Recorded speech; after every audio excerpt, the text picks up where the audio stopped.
never give a promise that you can keep. Like a month ago, I posted a picture on Instagram asking people like, do you want to see a new video? Ask questions in the post below, in the comments below, and I'll shoot a Q&A video. Here I am, shooting my first Q&A video ever.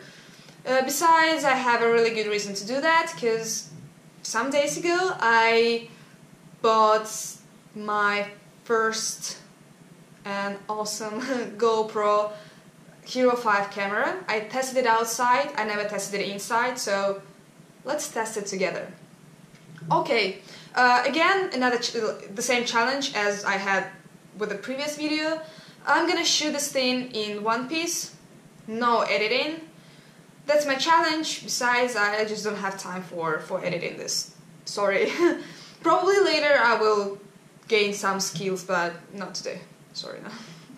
Okay, first question is, please tell me, how did you learn Finnish and which methods you consider the most effective ones?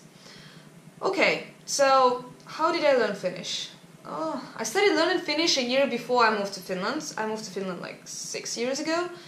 And first I took some group classes in Russia, where I learned like the basic stuff, grammar stuff, and I think that course was really effective, and it helped me to master this language to some point. Like, you need to learn it properly from the very beginning. You need to learn the rules, you need to know basics before you get like vocabulary or whatever, or you start structuring sentences and so on and so forth. So I took classes in Russia, and then I moved to Finland, and of course like those lectures at the university, they were so easy to me that I just didn't take classes. I just showed my like I had like A1 or A2 exam paper that I passed this test, and I just like got higher scores just like that. I didn't waste my time on learning stuff that I already knew.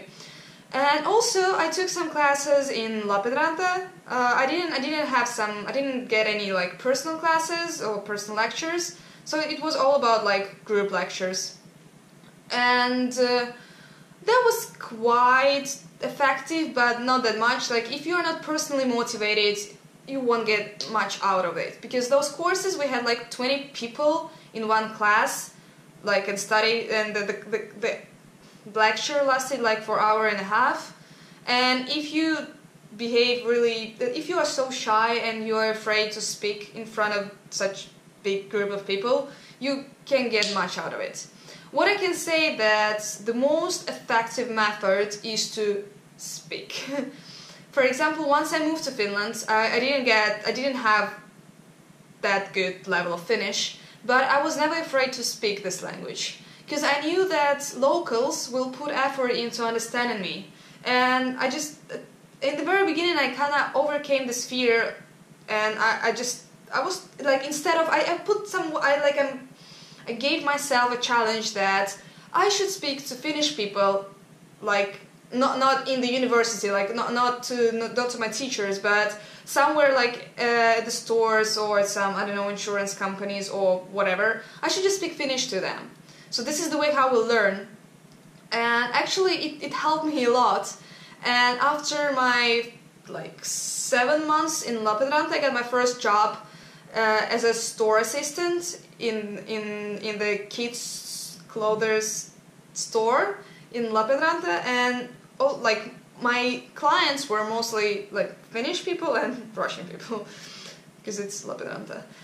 So, and when you have a Finnish customer, you just have to speak Finnish to him or her. You just, like, when Finnish people are going shopping, they expect service in Finnish. And that was a really good kick for me, like for myself. I knew that no matter what, I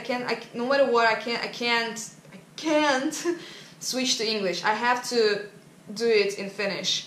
And I was asking my colleagues, really nice Finnish girls, like, help me out with vocabulary, and if I didn't know a word, they could teach me this word, and then I would repeat the sentence all over again. So practice makes perfect. This is the only way how you will learn Finnish. Like, of course, taking courses, being motivated, but speaking the language is the best way to learn the language. Besides, I will link below. I wrote like 3 blog posts about my process of learning Finnish and also how I passed the YKI test. So you will find them in the link below. The next question was, how did you get your like professional experience? Did you get it due to some internships or how? I should say that internships are a good way to start to kick off your professional career anywhere. You first need to learn skills before you start asking people to pay for these skills. So I should say that, for example, I studied my marketing career first as a marketing assistant at the university. So we were going on different exhibitions to Russia, representing our university, and I was representing my faculty.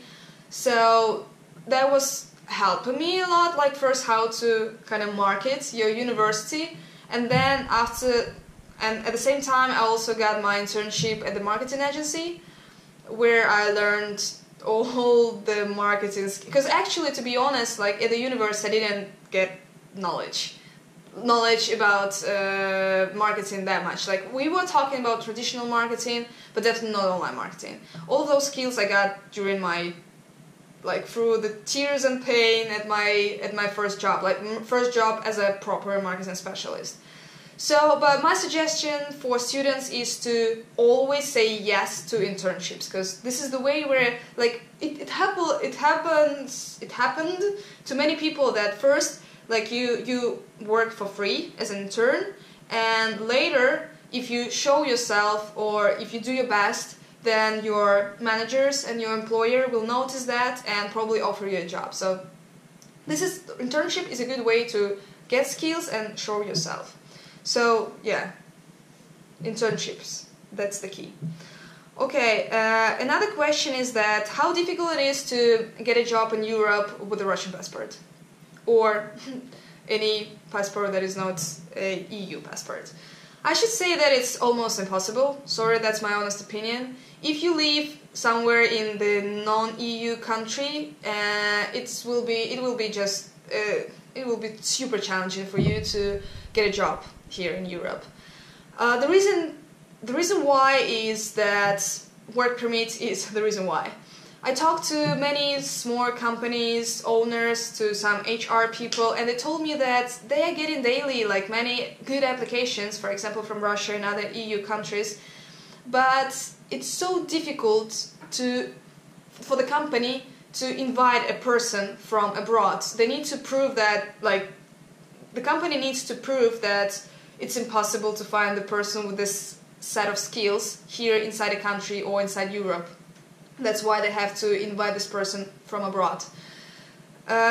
So you whether need to possess a really mind-blowing set of skills. I don't know, you're an outstanding developer, coder, and everyone wants you, and that might be the reason that might be the way how you can get like to Finland or to some other European country. It's much easier if you have a student permit, for example, B permit, and you can upgrade it to the A permit. That's much easier. So if you're, for example, right now studying here in Finland, or I don't know, somewhere inside Europe, it will be much easier for you to upgrade your student permit to the Finnish to the work one. If you have a good contract, by good contract I mean long-term contract that lasts at least for a year, and you earn a sufficient amount of money, and this sufficient amount of money is something like 1,200 euros or something like that.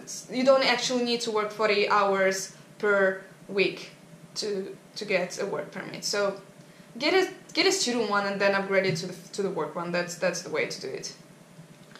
Okay, people are also asking me about my life in Finland. I think this is quite a broad question, so just to be more specific. Okay, another question is that, Yekaterina, good question, like how do you manage to travel that much, travel a lot, and also drink during those trips and still look fresh? Thank you, my good friend. I think that the question is the youth. You know, I just turned 24. I still have health to do that, and also I usually don't get wasted when I don't drink too much when I go on a trip, and yeah, and probably my good makeup skills. It's so easy to be a woman sometimes. Like you can just fix your face, you know, and go live your life. But to be honest, I think that youth is the reason. Probably like in some years I won't be able to look as fresh as I look now after a crazy party on Friday. Okay, then another question is what's your attitude towards alcohol-free tours? In my honest opinion, when you go to a new country, you need to experience all the perks of this country, and one of those perks are local food and local drinks. Wine, for example, I went to Hungary. Like, how could I resist testing wine there? Like, of course I had to do that. So my attitude towards alcohol-free tours is not really positive. It's more like negative, but at the same time, you should know your dose. So nothing bad happens to you. When you're going abroad, you should be cautious. You know, like it's not your city or your country. You don't feel that safe there, so you should really keep it calm. You know, don't do stupid stuff when you're on a travel. Okay, another question is I'd like to hear about your most favorite things, least favorite things, and okay, it's also quite a broad question. But my most favorite things are to spend time with those people who make me laugh. My family, my friends, acquaintances, people like my network. I just love being around people. I love to learn something from people. I love talking. I'm quite a talkative person. Probably sometimes I should just shut that up, but I love being around people, and I love learning new stuff and experiencing new stuff, and I love traveling a lot.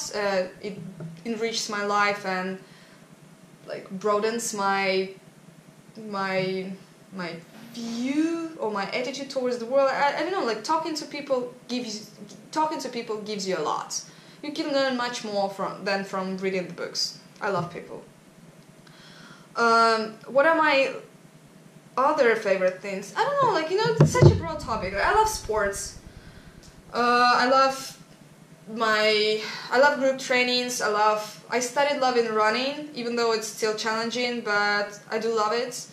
I love great food. I eat a lot. I don't like sweet stuff, you know, like with lots of sugar, like cakes, and I'm totally fine with not eating cakes or candies or whatever. But like with healthy food, I love eating a lot. I love long walks. What do I love? I love to challenge myself and to leave my comfort zone. Yeah. What I don't like. What do I like? What I don't like? I don't like sneaky people. I can sense them. I don't like those people. I don't like people who complain a lot.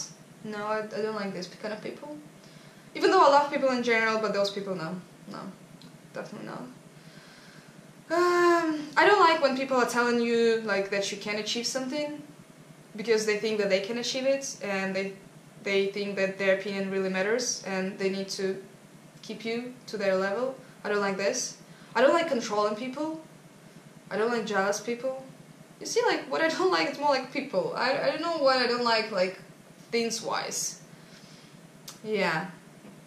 I think that this is enough for today's Q&A. I'm sorry that probably the latter part of it is more like kind of broadened, not specific. Kind of blurry, whatever. But anyways, thank you very much for watching this video. If you have like in the description field, I will put links to some blog posts about the topics that I covered today. Not about alcohol-free tours, but more like about getting a job in Finland and learning Finnish and so on. And please write me what do you think about this video, and I will keep and also tell me what do you think about this quality, and what do you think actually about my challenge to shoot a video in one piece and don't edit it at all, because I just don't have time for it. But anyway, thank you for watching. I hope that you enjoy this video. Probably you laughed or smiled a couple of times. So see you later.